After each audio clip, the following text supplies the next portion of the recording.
Cette fois ça fait, on se retrouve pour une toute nouvelle vidéo Lego Ninjago Theory. Aujourd'hui, Ninjago Theory Dragon Rising saison 4 partie 2 sur le personnage de Zilvar. Donc Zilvar, c'est ce personnage là, c'est un personnage du coup qu'on va découvrir dans cette partie 2 de Ninjago Dragon Rising. Alors j'aimerais juste revenir sur quelques points avant de commencer la théorie. Le leak qu'on a eu est assez différent des images officielles. Effectivement, je fais cette vidéo donc le 15 avril 2026 et nous avons eu donc des images officielles du personnage de Zilvar qui, contrairement au leak qu'on avait eu, c'est-à-dire devait être un tigre blanc, ça c'est toujours le cas, mais devait avoir des petites rayures, voilà, du pelage en gros bleu. Or, il a ici des pelages rouges.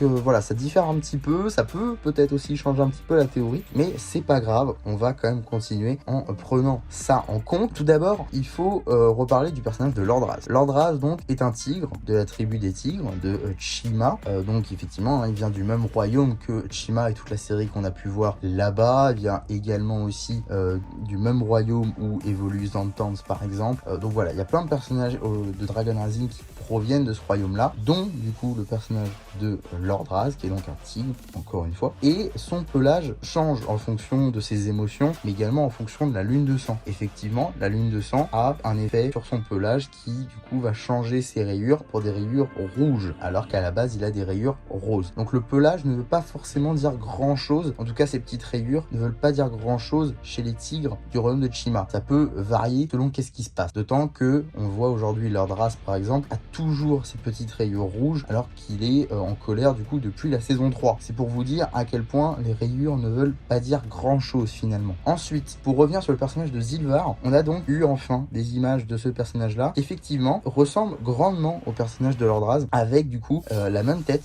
qui est utilisée du coup mais en blanc. Alors c'est là-dessus que se fonde toute la théorie, car effectivement on va parler de ça. Alors le blanc, ça peut être relatif à la neige. Pourquoi je parle ça? Puisque tout simplement dans les sets, le fond c'est quelque chose d'un peu enneigé. Donc il y a beaucoup de théories qui parlent du royaume de nos retours qui pourrait revenir. J'y crois très honnêtement et je pense que c'est vers ça aussi qu'on se dirige. Néanmoins, je pense du coup que le personnage de Zilvar n'est pas un tigre, mais est un tigre à dents de sabre. Car effectivement, dans le royaume de Chima, on a vu des tigres à dents de sabre faisant partie des tribus des chasseurs, hein, les tigres à dents de sabre, avec un pelage blanc et tout ce qui s'ensuit. Et je pense que ça pourrait être très clairement le cas, hein. Zilvar du coup serait un membre de la tribu des chasseurs, des tigres à dents de sabre. Et franchement, je trouverais ça plutôt cool de faire évoluer ça justement dans le royaume de nos retours. Pour rappel, hein, le royaume de nos retours est un royaume dans lequel certaines personnes ont été bannies, comme par exemple Zayn, même si à la base c'était Asphira qui voulait envoyer Wu là-bas et non pas Zayn, mais en tout cas certaines personnes peuvent être bannies là-bas. Potentiellement, on pourrait avoir Zilvar qui, pour racoler ça au canon, aurait pu être envoyé là-bas,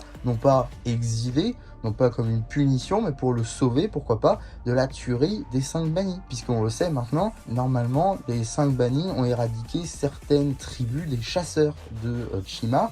Donc, ce serait plutôt cohérent, à mon sens, qu'il ait été sauvé, pourquoi pas, et donc ce soit le dernier, potentiellement, de son espèce à être encore en vie et à avoir évolué dans le royaume de non-retour. Donc voilà un peu ma théorie sur ce personnage-là. N'hésitez pas à me dire ce que vous en pensez dans les commentaires, ça m'intéresse beaucoup, hein. Je suis toujours prêt à remettre en question ma théorie, bien évidemment, ou à vous la réexpliquer en commentaire si je n'ai pas été clair, ça peut arriver, bien évidemment. N'hésitez pas donc à me dire tout ça en commentaire.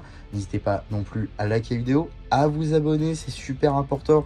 On est aux portes des 1000 abonnés au moment où j'enregistre, il en manque plus que 13. C'était en tout cas une vidéo que j'espère que vous avez appréciée. Et moi, c'était MC qui vous dit bye bye.